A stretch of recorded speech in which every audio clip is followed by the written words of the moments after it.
Good morning students. आज अपने 12th एजी chemistry का चैप्टर नंबर 4 चल रहा था। अध्याय नंबर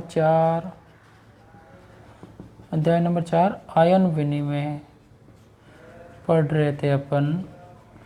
आयन विनिमय के अंदर अपन ने एक क्लास हो चुकी है अपने आयन विनिमय की, जिसके अंदर इस क्लास में अपन ने पढ़ा था आयन विनिमय से संबंधित बातें, जिसके अंदर पढ़ा कि आयन विनिमय क्या होता है और आयन विनिमय के प्रकार कितने होते हैं।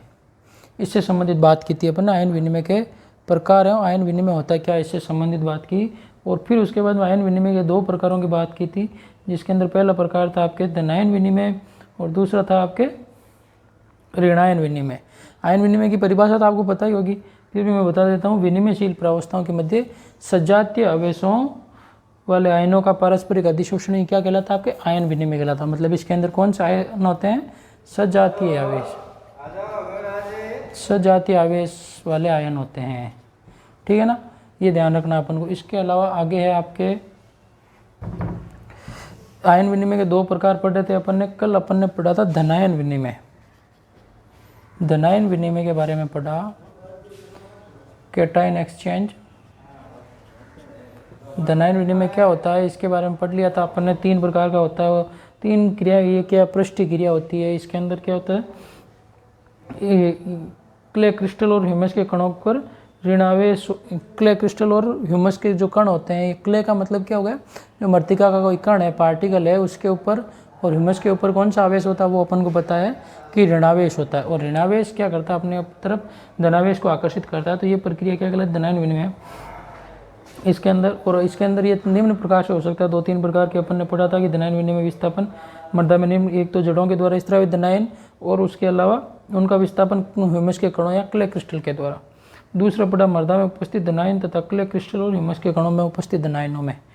और तीसरा पढ़ा अपन ने दो क्ले क्रिस्टल या फिर दो ह्यूमस के कणों के मध्य विस्थापन।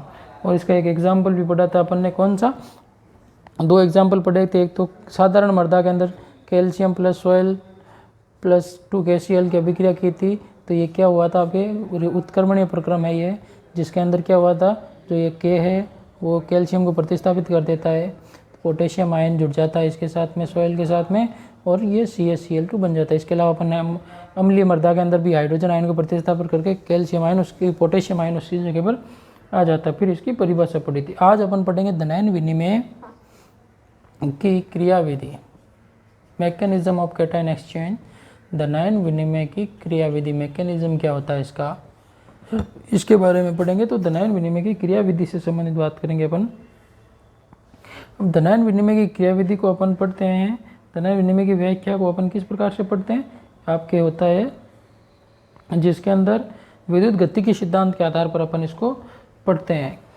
क्या होती है धनायन विनिमय की क्रियाविधि को समझने के लिए अपन किस सिद्धांत को पढ़ते हैं, एक नंबर का क्वेश्चन बनता है। धनायन विनिमय की क्रियाविधि को किस सिद्धांत पर आधारित है, तो ये है आपके विद्युत गतिकी सिद्धांत। विद्युत गतिकी सिद्धांत, ये ध्यान रखें, एक नंबर का क्वेश्चन बनता है। धनायन विनिमय की क्रियाविधि किस प्रकार से होती है, तो धनायन electrokinetic theory of ion exchange. धनायन विनिमय का गतिकी, आयन विनिमय का गतिकी सिद्धांत, विद्युत गतिकी सिद्धांत के आधार पर अपन क्या करते हैं, इसको पढ़ते हैं। आगे बात समझ में, ये तो बात विद्युत गतिकी सिद्धांत के आधार पर। अब इसमें होता क्या है, ये क्रियाविधि किस प्रकार से कार्य करती है। देखो बहुत सिंपल सा एक प्रोसेस है, आपको समझ में आ जाएगा। तो क्रियाविधि आपको लिखने की कोई ज़रूरत नहीं, मैं आपको समझा देता हूँ। छोटी सी क्रियाविधि है, ज़्यादा कोई समस्या वाली बात नहीं है। जैसे कोई ये सॉइल का पार्टिकल है आपके, मतलब ये क्या है, मृदा का कोई कण है ना, सॉइल का कोई मिशेल का कण है, क्ले का कण है, ये सॉइल पार्टिकल है, क्ले है। अब इसको अपन क्या करें, जैसे ये कोई मैंने पृष्ठ लिया है, कि ये पृष्ठ क्रिया है धनायन विनिमय में, ये पृष्ठ है कोई सरफेस है मृदा की सतह पर। अब इसके अंदर क्या है, ये आपके बड़ा बना दे रहा हूँ थोड़ा मैं, ये सॉइल का कोई पार्टिकल है, कण, इसको अपन कह सकते हैं सॉइल का कोई कण है, पार्टिकल। अब इसके अंदर अपन क्या करें, इसके ऊपर तो अपन को पता है कौन सा चार्ज होता है, सभी को पता है, आपको भी पता है, मेरे को भी पता है, अपन यही चीज़ पढ़ रहे हैं कि इसके अंदर क्या होता है, आपके ऋणावेश होता है ना, ऋणावेश होता है ना, माइनस चार्ज होता है। ये इस प्रकार से इसके ऊपर क्या है, माइनस का चार्ज पाया जाता है। ये इसके सतह पर कौन सा आवेश होता है, आपके ऋणावेश होता। अब ये ऋणावेश है तो ये अपनी तरफ किसको आकर्षित करेगा, धनावेश को आकर्षित करेगा। ये अपन को पता ही है सभी को कि ऋणावेश अपनी तरफ किसको आकर्षित करेगा, धनावेश को आकर्षित करेगा। तो ये अपने इस तरफ धनावेश आकर्षित करेगा। तो धनावेश आकर्षित करेगा तो ये क्या बन गई, एक द्विपरत संरचना बन गई। साथ साथ में पॉइंट भी लिखते जाते हैं। इसके अंदर क्या बनती है, आपके द्विपरत संरचना बनती है, द्विपरत का निर्माण होता है। अगली बात समझ, पहली बात तो द्विपरत का निर्माण हो गया। अब इसके अंदर अपन धनायन विद्युत गति के सिद्धांत से क्या मतलब हुआ कि इसके अंदर अगर अपन क्या करें, जो धनायन को आकर्षित करता है तो धनायन विनिमय बढ़ रहे हैं अपन, तो धनायन का प्रतिस्थापन करना है। तो इसके अंदर अपन क्या डालते हैं, कोई विद्युत अपघट्य विलयन जिसमें क्या हो, धनायन उपस्थित हो। तो अपन इसमें क्या डालें, विद्युत अपघट्य विलयन,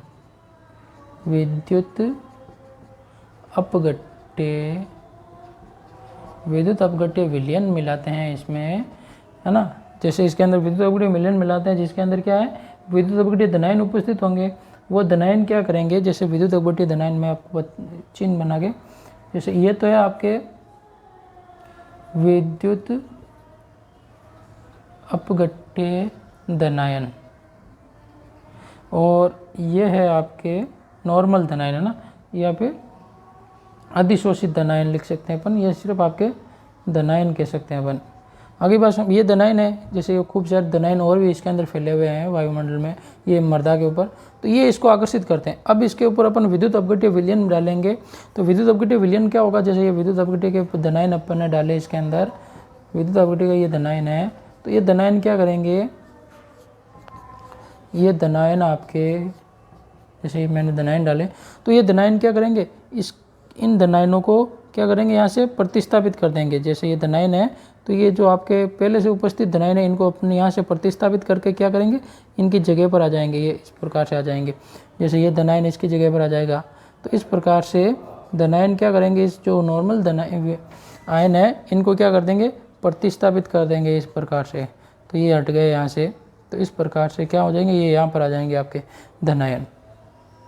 तो इसमें क्या आपको बाद में विद्युत गति के सिद्धांत से मतलब ये होता है कि जो ऋणायन होती है मृदा के ऊपर, ये आपके ऋणायन है, ये क्या है, धनायन है, और ये आपके क्या है, विद्युत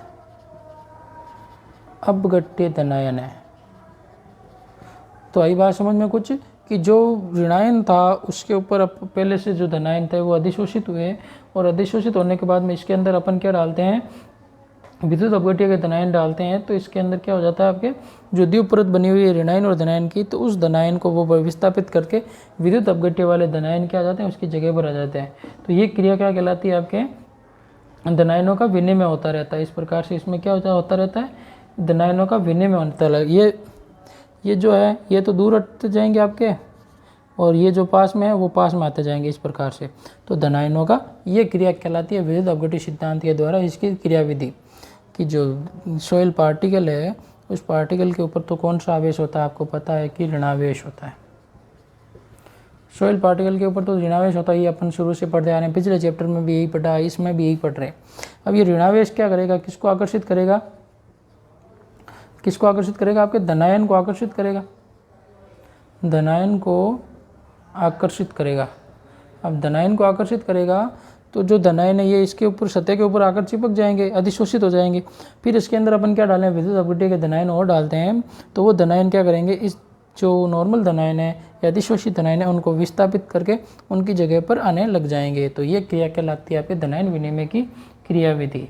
तो आपको समझ में आ चुकी होगी, बहुत सिंपल है, ज़्यादा कोई समस्या नहीं है। विद्युत अपघट्य विलयन में उपस्थित विद्युत अपघट्य धनायन ऋणात्मक परत से दोलन करते हुए उसके अधिशोषित धनायनों को विस्थापित कर देते हैं। इस बात से आप ध्यान रखें। और ये क्रिया क्या कहलाती है, आपके धनायन विनिमय कहलाता है, धनायन विनिमय की क्रियाविधि।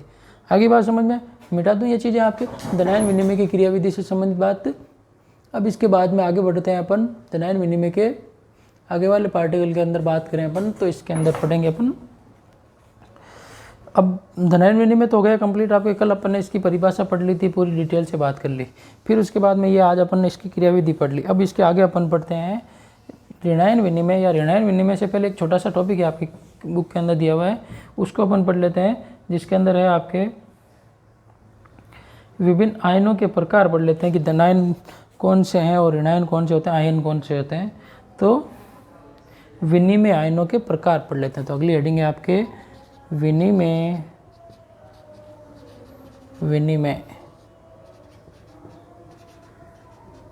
आयनों के प्रकार। विनिमय आयनों के प्रकार क्या हो सकते हैं धन आयन विनिमय के अंदर? विनिमय आयनों के प्रकार वही है, दो प्रकार के विनिमय आयन कौन कौन से? एक तो आपके धनायन और दूसरे ऋणायन। तो अधिकांश मृदा में क्या, कुछ मृदाएं धनायन युक्त होती है, किसी के अंदर क्या होते हैं प्राय मृदा में ऋणायन भी होते हैं। तो अभी ये सबसे पहले धनायन कौन से होते हैं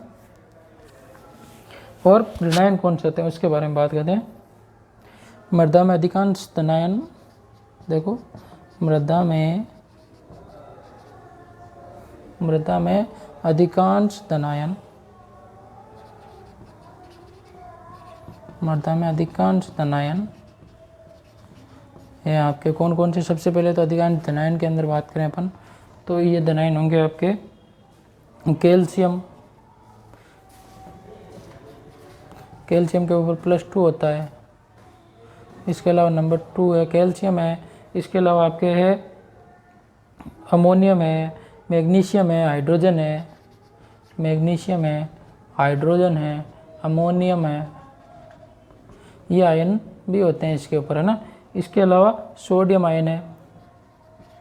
ये आयन होते हैं मृदा में अधिकांशतः ये धनायन, और अधिकांशतः तो ये होते हैं, लेकिन इनमें से ही सबसे ज़्यादा अधिक कौन सा होता है? अधिकता में होता है आपके कैल्शियम। तो सबसे ज़्यादा अधिकता में कौन सा हो गया आपके? कैल्शियम हो गया नॉर्मल मृदा के अंदर। अधिकता में धनायन कौन से हो गए? ये आपके calcium ion, magnesium ion, hydrogen ion, ammonium ion और सोडियम आयन। पता है नाम तो इनका लिखने की जरूरत नहीं, छोटी क्लासों में आपने पढ़े हुए होंगे। अब है और अधिकता में कौन सा आयन होता है? कैल्शियम आयन सबसे ज़्यादा मात्रा में होता है। तो साधारण मृदा में अपन ने बात की धनायन विनिमय के अंदर, तो कैल्शियम आयन वाली मृदा के बारे में बात की थी।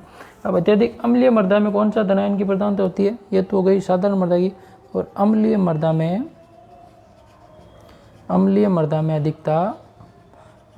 में आपकी अधिकता होती है एल्यूमिनियम आयन की। तो एल्यूमिनियम हाइड्रोक्साइड की Al2-, एल्यूमिनियम आयन की आपकी प्रधानता होती है। तो ये हो गई एल्यूमिनियम हाइड्रोक्साइड आयन की। और इसका मान भी, अनुपात भी क्या होता है? pH कम होने पर बढ़ता है। और क्षारीय मृदा में, ये तो होगी अम्लीय मृदा की, और क्षारीय मृदा में आपकी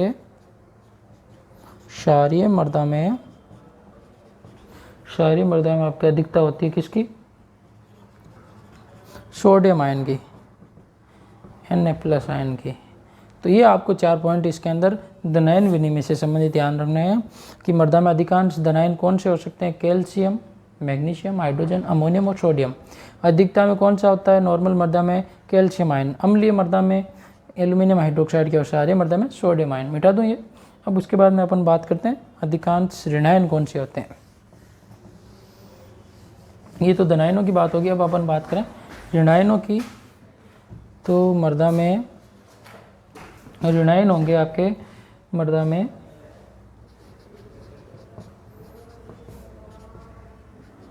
ऋणायन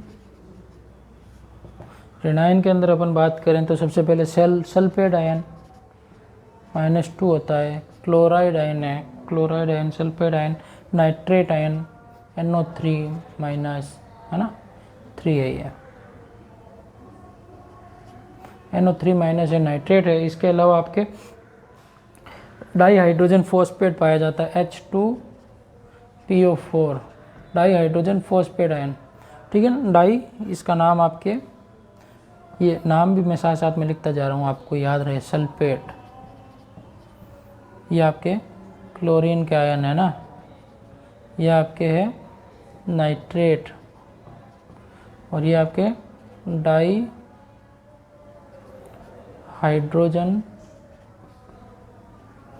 हाइड्रोजन फॉस्फेट।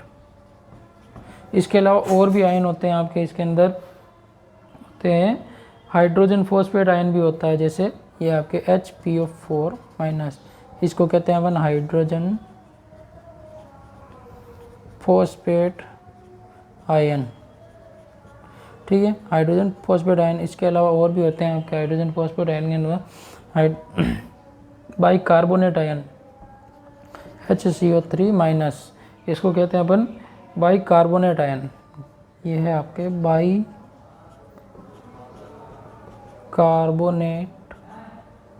आयन। तो ये आपके मृदा में मुख्यतः ऋणायन कौन कौन से पाए जाते हैं इनके बारे में बात की। इसके अलावा आपके होते हैं ह्यूमिक अम्ल भी होते हैं। क्या होते हैं?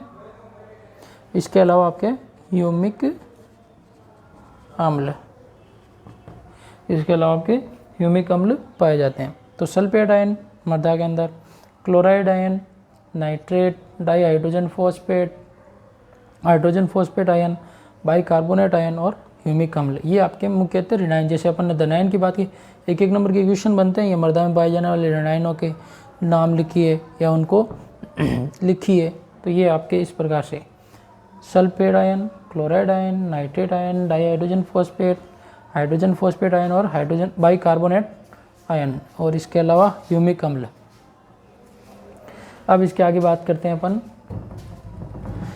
कि मुख्यतः जो मृदा के अंदर, जैसे अपन ने धनायन के बारे में बात की थी कि कौन सा धनायन मुख्यतः पाया जाता है, तो उसी प्रकार अब अपन बात करें ऋणायन की बात करेंगे। तो ऋणायन आपके होता है मुख्यतः सदैव, ये सारे आयन होते हैं, मिटा दूँ ये तो। अब सल्फेट मृदाओं के अंदर कौन से आयन होते हैं, तो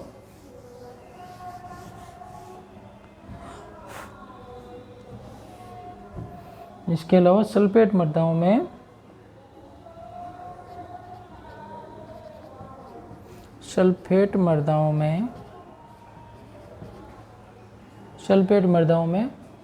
आयन होता है। कौन सा आयन होता है? सल्फेट मृदाओं में अधिकता होती है आपके सल्फेट आयन की। तो ये आपके दो चीज़ें याद रखनी है इसके अंदर, सल्फेट मृदाओं में सल्फेट आयन, और मृदा में कौन सा आयन होते हैं सबसे ज़्यादा? सल्फेट आयन होता है, क्लोराइड आयन होता है, डाई हाइड्रोजन फॉस्फेट होता है, नाइट्रेट होता है, इसके अलावा आपके हाइड्रोजन फॉस्फेट होता है, और होता है हाइड्रोजन बाइकार्बोनेट होता है, बाइकार्बोनेट आयन होता है। तो ये आपके ऋणायन विनिमय के संबंधित बात हो गई। अब इसके आगे अपन बात करते हैं और आपके विनिमय आयनों के प्रकार को क्या संबंधित धनायन और ऋणायन हो गए। इसके अलावा जैसे कुछ मृदाओं के अंदर भी अपन बात करें तो काली मृदा होती है, लेटेराइट मृदा होती है, जिलोड मृदा होती है। तो उसके अंदर काली मृदाओं में क्या होता है आपके, काली मृदा होती है वो आपको पता होगा ज़्यादा उपजाऊ होती है। सबको पता है कि काली मृदाओं में जलोढ़ तथा लेटेराइट मृदाओं की अपेक्षा विनिमय धनायनों की मात्रा क्या होती है? अधिक होती है। काली मृदा में क्या होती है? जलोढ़ मृदा एवं लेटेराइट मृदा। काली मृदा के अंदर जलोढ़ मृदा तथा लेटेराइट मृदा। जलोढ़ मृदा के अंदर आपको पता होगा तो चावल की खेती ज़्यादा होती है, और लेटेराइट मृदा जो आपके पास में पाई जाती है, जैसे अपने उदयपुर साइड में लेटेराइट मृदा पाई जाती है। तो काली मृदाओं में जलोढ़ तथा लेटेराइट मृदाओं की अपेक्षा क्या होती है? आपके विनिमय धनायन ज़्यादा होता है। मृदा की अपेक्षा कुल विनिमय धनायनों की मात्रा अधिक होती है। काली मृदा में जलोढ़ मृदा एवं लेटेराइट मृदा की अपेक्षा विनिमय धनायन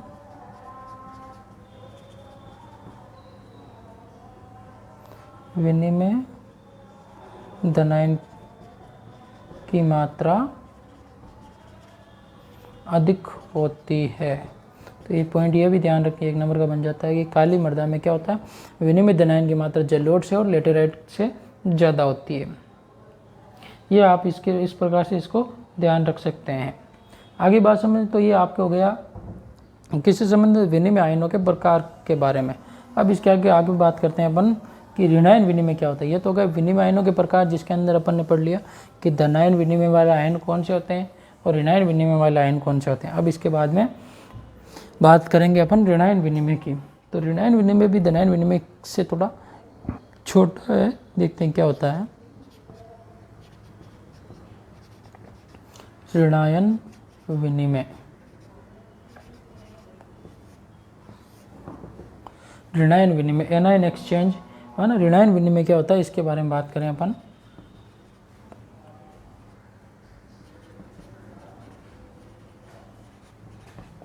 एनायन एक्सचेंज, ऋणायन विनिमय, ऋणायन विनिमय की बात करें जिसके अंदर क्या होता है, ऋणायन विनिमय को इसको अपन एक और कहते हैं, इसको अम्ल विनिमय भी कहते हैं, ये भी ध्यान रखें। अम्ल विनिमय,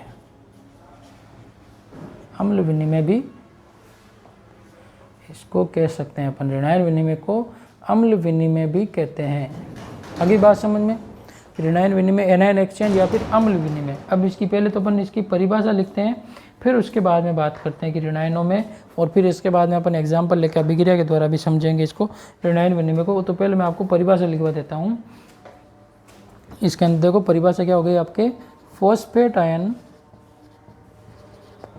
फॉस्फेट आयंस, फॉस्फेट आयंस के जिस अंश फॉस्फेट आयन के जिस अंश में आयरन व एल्यूमिनियम, ये हो गए आपके आयरन और ये हो गए आपके एल्यूमिनियम, एल्यूमिनियम के यौगिकों, एल्यूमिनियम के फॉस्फेट आयन के आयरन एवं एल्यूमिनियम के यौगिकों एवं सिलिकेट मृदा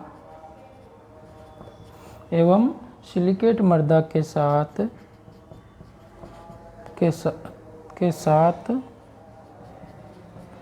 प्रतिक्रिया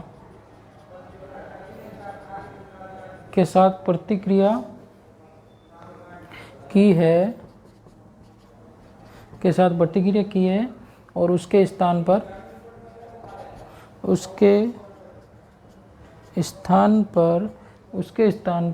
अन्य ऋण आयन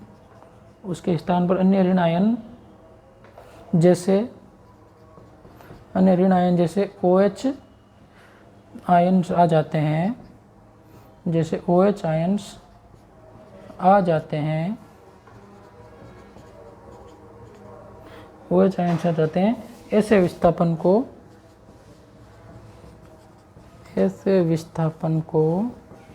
ऋण आयन विस्थापन विनिमय, ऐसे विस्थापन को क्या कहते हैं अपन, ऋण आयन विनिमय कहते हैं। तो समझ में आ गया आपको क्या होती है, समझ में क्या होगा, बताऊंगा तब आएगा आपकी बात। देखो अभी तो अपन ने परिभाषा लिखी, इसके अंदर क्या है, फॉस्फेट आयन, फॉस्फेट आयन कौन से होते हैं, जैसे ये आपके PO4 है, ये फॉस्फेट आयन है। तो फॉस्फेट आयन के जिस अंश में एल्यूमिनियम, और फॉस्फेट आयन के जिस अंश में क्या होते हैं, एक तो फेरस मतलब आयरन और एक एल्यूमिनियम के यौगिक को, फॉस्फेट आयन के जिस अंश में क्या किया, फॉस्फेट ये आयरन और एल्यूमिनियम एवं के यौगिक या फिर सिलिकेट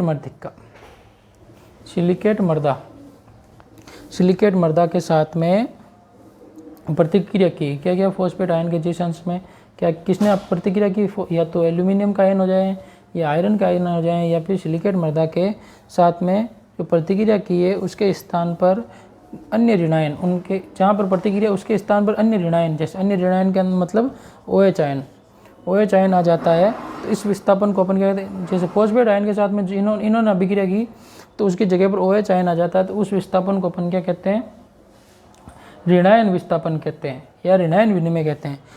यह परिभाषा अगर आपके समझ में नहीं आ रही, मैं आपको एक छोटी सी परिभाषा बताता हूँ कि ऋणायन विनिमय किसे कहेंगे, कि ऋणायन का ऋणायन के द्वारा विस्थापन ही क्या कहलाता है, आपके ऋणायन विनिमय। या करके भी आप लिख सकते हैं कि ऋणायन के द्वारा, है ना, विस्थापन ही क्या है आपके, ऋणायन विनिमय। ऋणायन के द्वारा विस्थापन, ऋणायन के द्वारा विस्थापन ही क्या कहलाता है, आपके ऋणायन विनिमय। मतलब इसकी परिभाषा ये हो सकती है आपके कि जो फॉस्फेट आयन है, फॉस्फेट आयन के अंश के साथ में, जैसे फॉस्फेट आयन का कोई पार्टिकल है उसके साथ में आयरन या फिर एल्यूमिनियम, इन्होंने क्या की, प्रतिक्रिया की, और प्रतिक्रिया के साथ में उनके स्थान पर क्या किया अपन ने, OH आयन का विस्थापन हो गया, तो वो विस्थापन क्या कहलाएगा, आपके ऋणायन विनिमय कहलाता है। अब ऋणायन विनिमय को अपन क्या कहते हैं, अम्ल विनिमय भी कहते हैं, ये भी अपन ने पढ़ा है। और इसकी क्रियाविधि कोई लंबी चौड़ी नहीं है, निम्न प्रकार से देखते हैं अपन छोटी सी क्रियाविधि। परिभाषा मिटा देता हूँ, याद रखनी पड़ेगी परिभाषा आपको, छोटा सा चैप्टर है, कोई दिक्कत नहीं है इसमें। एंड अम्ल विनिमय के देखो, इसके अंदर क्या होता है, मृदा के घटने पर प्रोटॉन की स्वीकृति या फिर प्रोटॉन में क्या होती है, भास्मिक समूहों के प्रोटॉन में क्या होती है, वृद्धि होती है। किसमें होती है, एग्जाम्पल की बात करें, प्रोटॉन में वृद्धि, प्रोटॉन में वृद्धि। जैसे अपन ने पढ़ा 10th क्लास में, आपने पढ़ा होगा लुईस संकल्पना, है ना, उसके अंदर इसके अलावा ये ब्रोंस्टेड लोरी संकल्पना, उसके अंदर क्या होता है, प्रोटॉन में वृद्धि होती है। इसी प्रकार ये अभिक्रिया आपके इसके अंदर, जैसे एक एग्जाम्पल लेता हूँ मैं, आर, अच्छे से लिख रहा हूँ,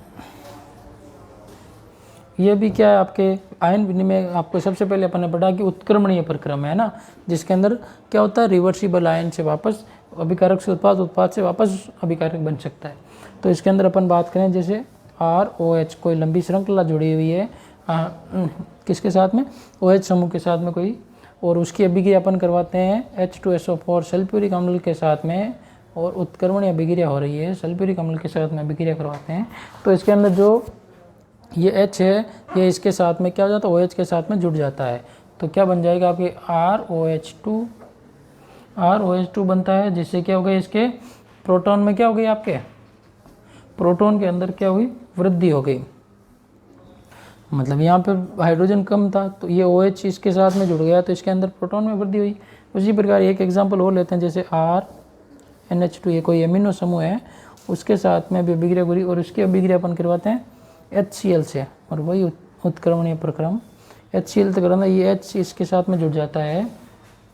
तो इसके अंदर भी क्या हो जाएगा आपके, ये उसके अंदर भी आपके ये RNH3 प्लस और Cl आयन पीछे रह जाएगा, ठीक है। तो इसके अंदर भी प्रोटॉन में वृद्धि हुई, यहाँ पे वृद्धि, यहाँ पे 2 है, यहाँ पे 3 है, यहाँ पे 1 है, यहाँ पे 2 है। तो क्या हो रहा है, इसके अंदर प्रोटॉन में वृद्धि हो रही है। तो ये क्रियाविधि क्या कहलाती है, आपके ऋणायन विनिमय से कहलाती है। क्या कहलाती है, आपके ऋणायन विनिमय कहलाती है। अगली बात समझ में, आपको सिंपल सी अभिक्रियाएं 2 याद रखनी है ऋणायन विनिमय के अंदर, परिभाषा याद रखनी है आपको। और इसके अंदर क्या होता है, एग्जाम्पल की बात करें तो प्रोटॉन में वृद्धि होती है, भास्मिक समूह के प्रोटॉन में क्या होती है, वृद्धि द्वारा बढ़ जाते हैं। तो ये क्रिया कहलाती है आपके ऋणायन विनिमय। तो समझ में आ गया होगा, ऋणायन विनिमय के अंदर क्या होता है, भास्मिक समूहों के प्रोटॉन में वृद्धि होती है। अब इसके बाद में कुछ 1-2 बातें हैं जो पहले तो ये अभिक्रिया मिटा देता हूँ, कि जैसे ये क्या होता है, ऋणायन विनिमय, ऋणायन विनिमय पीएच पर आधारित है ना, पीएच पर कार्य करता है, मतलब पीएच अगर अम्लीय है तो वहाँ पर अलग समूह अधिशोषित होंगे, पीएच क्षारीय है तो वहाँ पर अलग समूह, और साधारण मृदा है उदासीन है तो वहाँ पर अलग प्रकार के समूह अधिशोषित होंगे। तो ये पीएच पर कार्य करता है, और ऋणायन की घटना होती है।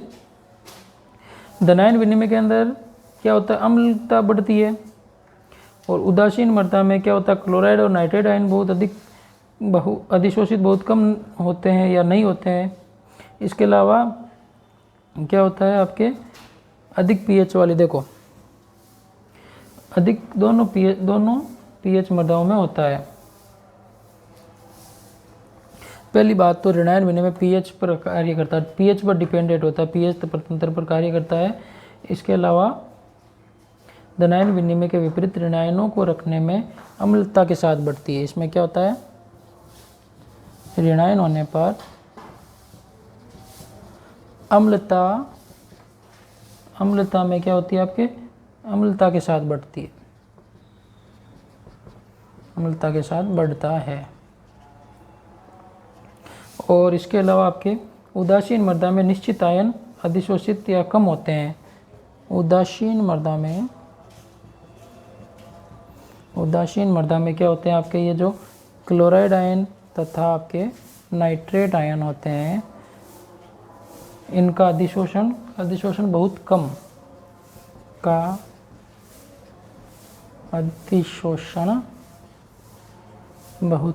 कम या नहीं होता है। आगे बात समझ में। इसके अलावा आपके जबकि PO4, जबकि क्या होता है आपके PO4 मतलब फॉस्फेट आयन और सल्फेट आयन तथा आपके फॉस्फेट आयन तथा सल्फेट आयन का अधिशोषण कम होता है। अधिशोषण कम तथा अधिक दोनों pH वाली मृदाओं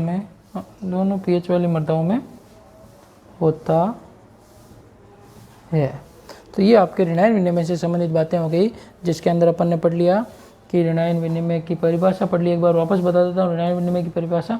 फॉस्फेट आयन के जिस अंश में फेरस तथा एल्यूमिनियम के यौगिक के साथ प्रतिक्रिया करके उसके स्थान पर अन्य ऋणायन जैसे OH आयन का विस्थापन हो जाता है, तो इसको अपन क्या कहते हैं, ऋणायन विनिमय कहते हैं। इसके एग्जाम्पल अपन ने पढ़ लिए कि एग्जाम्पल के अंदर पढ़ लिया कि प्रोटॉन में वृद्धि होती है, तो वहाँ पे क्या होता है आपके ऋणायन विनिमय, और इसको अपन क्या कहते हैं, अम्ल विनिमय भी कहते हैं। तो ये आपको ध्यान रखना है। आज की क्लास में अपन यहीं तक पढ़ेंगे और अगली क्लास में अपन इसके आगे बढ़ते हैं। ओके, गुड लक, धन्यवाद।